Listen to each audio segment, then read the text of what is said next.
On February 6, the Bolivarian Republic of Venezuela denounced before the world an outrage against its sovereignty, the theft of a state-owned aircraft carried out by order of the U.S. Secretary of State with the complicity of the government of the Dominican Republic. A correspondent in that country tells us more. This is the second Venezuelan aircraft that the Dominican government has retained in its territory and delivered to the United States. The delivery took place at the airport of La Isabela, Santo Domingo, in the presence of the U.S. Secretary of State, Marco Rubio, an act that, according to analysts, demonstrates the servility of the Luis Abinader administration towards the interests of Washington. In the case of the two airplanes, we were talking about a double theft. The fact that it was handed over to someone else does not exempt guilt.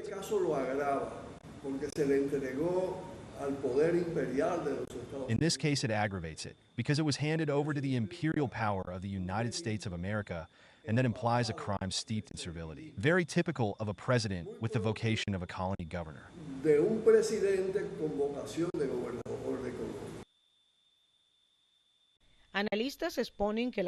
Analysts state that the delivery of the aircraft to the United States not only violates international law, but also exposes the submissive position of the Dominican government in the face of Washington's pressures. The media show that Marco Rubio made is even more humiliating because he exhibited the president of this country, acting as a colony governor.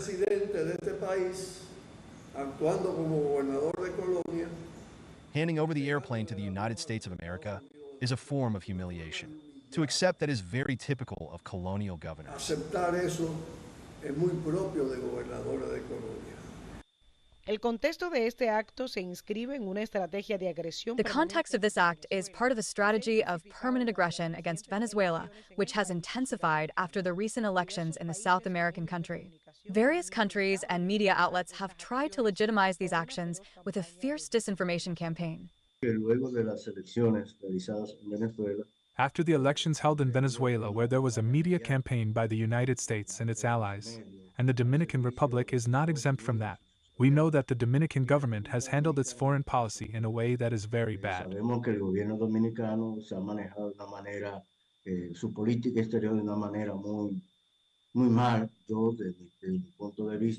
From my point of view, I see it that way because it has not been a government that, instead of looking for solutions, what it is doing is aggravating the problem. I always give as an example the doctrine that Mexico has in its foreign policy of not interfering in the internal affairs of other nations, and yet it is looking for solutions and dialogue to solve the same.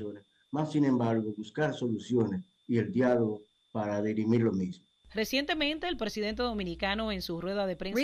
during his weekly press conference, the Dominican president was asked about the seizure of the second Venezuelan airplane, but he limited himself to blaming a U.S. court without further details. A plane was confiscated from Venezuela. We know the U.S. justification for the confiscation, but we want to know what was the protocol that the country used to confiscate the aircraft from the U.S.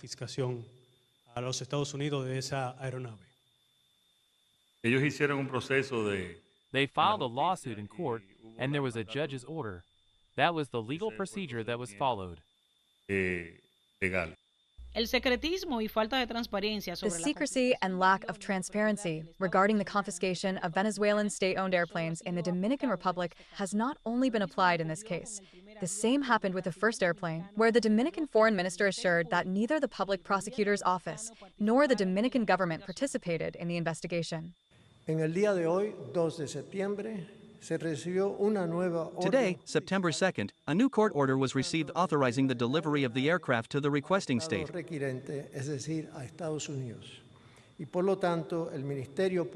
In this case, the United States, and therefore the Public Prosecutor's Office delivered the aircraft and the U.S. government transferred it to its country. Neither the Dominican government nor the Public Prosecutor's Office have participated in the investigation process of the United States. Only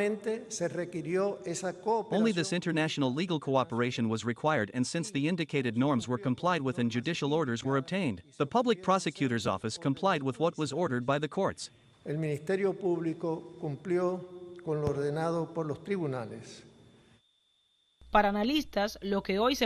For analysts, what is presented today as a simple confiscation is, in reality, a new episode of the economic and political war against Venezuela. Meanwhile, the Bolivarian government reiterates its rejection of these actions and calls on the international community to condemn this new violation of its sovereignty. Para teleSUR, de Institución República Dominicana.